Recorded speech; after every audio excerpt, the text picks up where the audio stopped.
Hey guys, and welcome back to a brand new video and a bit more of a different and informative video here today. Now in this one I want to talk to you guys about a couple of things that I get requested in the comments quite a lot, and the main one is going to be wheel settings, which is something that happens every year, and what settings do I run in the game and which ones do I think are best, and also something that's been increasingly popular ever since F1 implemented the ability to customize the camera views is, what are my camera settings.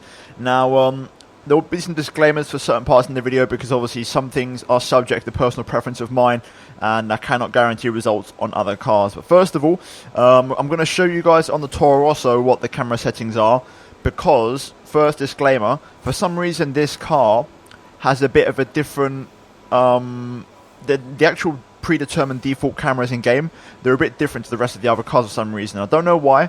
I've tried my settings on other cars and I don't really like how they look, so there's going to be two types of settings in this video. But first of all, we're going to delve into the more simple ones, which is going to be the wheel settings. Now if we go to the settings, you will see on the screen in the preferences tab, if we scroll onto controls, vibration and force feedback, this is where obviously in this year's game we have all the settings. Now I've got a preset made here. I've got two presets, which is one is when I do normal videos with T-Cam, and another one is when I do cockpit view, because I run different controls depending on my preference. Now we're just going to focus on the normal one because the other one is just a personal preference of mine and is also subject to the steering wheel that I have. Now we go to the settings. We're going to go over to the force feedback tab. Now, first things first, disclaimer, I use a Thrustmaster TSPC Racer with T3PA pedals. I'll probably put an image up on screen so you guys can see it. So that is the steering wheel I use, so therefore the inbuilt force feedback and what this wheel delivers might not be the same for other steering wheels. First of all, that's the first thing to keep in mind, and it's important to really put that out there. Now in terms of the settings I have, obviously vibration and force feedback on, otherwise you're not going to have no force feedback in the steering wheel in itself. The vibration and force feedback strength. Now this one's a bit of an interesting one. For me, this one is it's quite interesting. It's gotten a lot stronger in this year's game. It was quite strong last year and they've made it even stronger. You can go all the way up to 150. For me, 120 is the sweet spot because I like a heavy wheel. That's my preference. And this for me is heavy enough to the point where it's not too heavy and it's distracting me from actually racing. It's not like a massive arm workout. Not that it's a problem. I could easily do 150 and do a full race. But when I'm constantly doing videos every day and I'm doing 2-3 races a day, it's not ideal for me. So also, I'd rather just run it a little bit easier, and it's a little bit easier for me to do the races. Now, the other setting that's important is the wheel damper. That is just essentially how heavy your steering wheel is when it turns. So there's a big difference between this setting and the vibration and force feedback strength. Now, first of all, the first one, which is vibration and force feedback strength, what that will give you is, if you're going through a corner, it's going to basically accurately represent what you feel. Now, whether it may be curbing, whether it may be change of weight, change of direction, the actual car, when you can feel you're on the edge of the grip and you can feel the tyres start to skid and slide. It basically involves all of that and the whole feel you get of the car. The wheel damper is less important, but it adds a different dynamic. It essentially just makes your wheel heavier. It doesn't add no extra resistance or reactions or springy sensations or any sort of wild curveballs into the force feedback. The force feedback does that in itself. This is essentially just to add weight to your wheel and solidity and a bit more sort of a slow turning steering wheel, because you can have vibration and force feedback strength on 150, but if you have wheel damper on 0, you're going to have a very light and super aggressive steering wheel, which is going to snap out of your hands, in my opinion. So you need something to sort of balance it up and make it interesting. Now, I personally like it on 100 because, like I mentioned before, I like a heavy wheel, and it goes quite nicely in hand with the vibration and force feedback strength. Now, in terms of the other three settings, I've got them all on 10, which is on-track effects, rumble strip effects, and off-track effects. Now, I'm pretty sure you guys know what on-track effects are. So, for example, that could be bumps in the tarmac, that could be marbles, that could be your car losing the rear end and slipping. When you're on the edge of the grip and you can feel the tyres just starting to slide on the tarmac and you're not actually turning the car anymore. Rumble strip effects, if you don't know what rumble strip is, for those of you, because rumble strip is a more, I'd say, of an American racing term, it's basically curbs, what we call them in more UK-ish racing terms or European racing terms. Rumble strip curbs, the usual painted bits on the edge of the track. So you can increase that to a lot, and then we have the off-track effect, so grass, gravel, just paint, tarmac, all of that stuff. Now, I've got them all on 10, not because I think that's the best setting. This is like another disclaimer. This is for me purposefully in the video because I do live commentary for all of my videos, and these settings, I'd probably run them a lot higher. However, it just disturbs and takes away from the commentary, because all you'd hear is rumbling and vibrating in the steering wheel when I'm doing the videos live. So I turn these right down so that it doesn't interrupt the experience in the microphone and when I do the videos, because the live commentary is important for me to actually speak and you can hear me clearly, and having these sort of vibrations and these distractions in the background is not ideal for the viewer. So these three settings are sort of my personal, just because of the video side of things. If I were to run them, I'd say I'd probably run them in about 35, 45, in between that sort of region, because even then I wouldn't like them too strong, because they are quite strong this year. Like, they are very strong. They're distracting, and you have to be really wanting that simulation experience if you want to really run it to the maximum. So for me, around 35, 40, 45, that's the sort of region I'd run them in, more or less. That's my personal preference. And finally, we have understeer enhanced. Now, this one is basically it's a very useful setting, because essentially, as the name suggests, you have an enhanced feeling of understeer. So you're going to turn the wheel. If you turn into a corner, you're going to turn the wheel what naturally feels right to you. If you try and turn the steering wheel that extra bit more, or that extra, trying to find that extra bit of time, you're going to feel with the understeer enhanced that the wheel is just going to, basically the force feedback is going to switch off, give way, and the wheel's going to go super light. That's basically telling you that the car can't turn anymore. At this point, you're literally just sliding across the racetrack because there's no more grip left on the tyre. So it's a very good setting to have on to indicate where the limit of the grip really is. So for me personally, I'd really recommend using this setting because it is a good indication of how you're really pushing the car to the limit. Now, these are all the actual settings for the force feedback and vibration. Now, I know some people do actually like to mess around with the calibration settings. Me personally, with my wheel and pedals combination, I've got absolutely no complaints. I had this last year as well when I had the Logitech G27. So both of those wheels, whether it be a Logitech G27 or a Thrustmaster TSPC Racer with T3PA pedals, I've had no issues when it comes to linearity, saturation, or dead zone. I'll explain the settings for some of you that want to know. I'm going to explain the actual term in itself. So even though it's steering, throttle, and brake, the principle is the same. So dead zone is basically you're going to turn the wheel, as you can see in the bottom with the steering column. Right now mine's on 0, so any slight movement I do, the wheel is going to be activated. If you put dead zone on, if I put the wheel to 0, if I put dead zone on, let's say to 30, right now my wheel is turned about, I would say a solid 20 degrees to the left, and nothing's happened. And then if you keep turning, right now I'm about 40 degrees to the left, nothing's happening still, and now it's kicking in, you can see there. So basically the range of motion is a lot shorter, and it gives you dead zone, as in the actual word in itself, a dead zone in the steering column. Linearity though, different setting. This one's a bit more interesting because it's similar to dead zone, but it's almost like a delayed form. So if we put it on 50, for example, I turn the wheel and we get a reaction, but the actual amount that the steering says it's turned on the screen is not how much I've turned it. So right now it's on 30. My wheel right now is 90 degrees to the right. So basically my steering wheel is vertical instead of horizontal, and it's only gone 30%. If I keep turning, all of a sudden right at the end, it just really picks up right at the end. So this is almost like a delayed dead zone. So for those of you that, need something like that, that's what linearity does. Now, the principle for dead zone linearity is exactly the same for the pedals. So you'd have a dead zone in the pedal range. You'd have, with linearity, that means the pedals at first don't travel that far, and then right towards the end, they really pick up. And then finally, saturation is the opposite. So saturation is to actually increase the sensitivity. So if we put this on, let's say 50 again, what this will do is it will increase how sensitive the wheel is when it turns. So if I turn, I'm going to put it back to the exact same range as before, which is 90 degrees to the right. And right now, it's on max 100 degrees. And all I've done is the wheel was exactly how it was before with linearity. I put the wheel vertical, so I've gone from the wheel being straight 0 horizontal, 90 degrees to the right, vertical.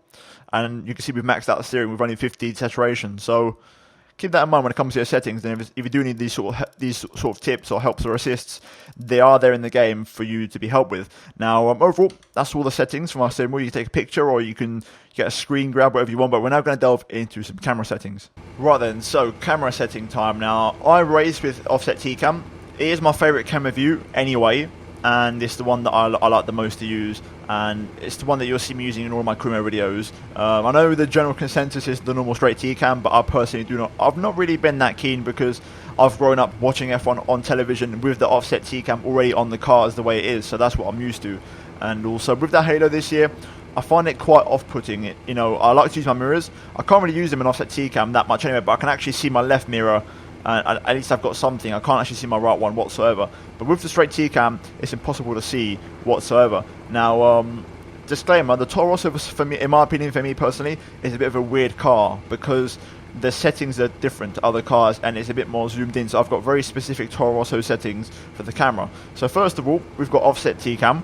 Then if we scroll along, we are going to have cockpit view. Now, cockpit view, I will say, this setting I've got exactly the same for every single car. So I'll show you those in a moment. And personally, it's my preference. And then we have the T-cam. Now, as you can see, the mirrors are completely impossible to use. I find it distracting because I also like to see the steering wheel. So I know it seems strange, but in my peripheral vision when I'm driving, even though we've got the LED lights in the bottom right on the OSD, I actually visually see the ones on the steering wheel more. And I like to see the steering wheel and the gears and also the battery deployment. I like to see it on the steering wheel more than the OSD. The only thing I use on the OSD to see if I'm doing things right or not is the ERS management in the bar in the bottom right. But when it comes to the LED screens, as you can see in the bottom right, it's not really that visible for me. The LEDs don't show up that much in the OSD. However, if we go back to offset, for me, they're a lot more visible on the steering wheel. I can catch them much easier in my peripheral vision, and it's something that I've done it for years. So for me, it's a habit I've got into. So for me, the offset T-cam gives me that ability to look at the steering wheel. With the Toro Rosso, there is no way, and it's absolutely impossible, to be able to see the steering wheel in normal T-cam. Hence why I didn't go for it in career mode. Even though it's the most popular voted choice, it's impossible to see a steering wheel. For me, that's a massive off-putting factor, along with the fact we can't see the mirrors because of the halo. Now, ramble aside, let's get into some settings. Now, I'm going to basically show you those three cameras because those are the ones that are the most common ones, especially when you're using a steering wheel. I don't know anyone that uses chase camera with a steering wheel. So if we go into the camera options, first of all, TV pod offset, you can see on screen right now. You guys can take a picture if you want. These are for the offset T-cam settings, which is what I use. And basically, the key element here, what really makes a difference is the angle for me, because the angle essentially just dictates how the camera goes. So you can see in the background, if I tilt the camera, it makes a massive difference to how much you can actually see the steering wheel and the helmet and how much the camera looks down. So I would say 75 is a good value. Small disclaimer, you will get the fastest lap thing on screen when someone does a fastest lap. It might impede your vision a bit. That's the sort of trade-off you get. But for me personally, these settings are what I like. Now, T-cam, these are the settings I have, and this is what I'm saying about the steering wheel. I've got the angle on -1, which is the maximum, and even then, you just can't see anything. If I put it back to default 0, you can see the camera for yourselves.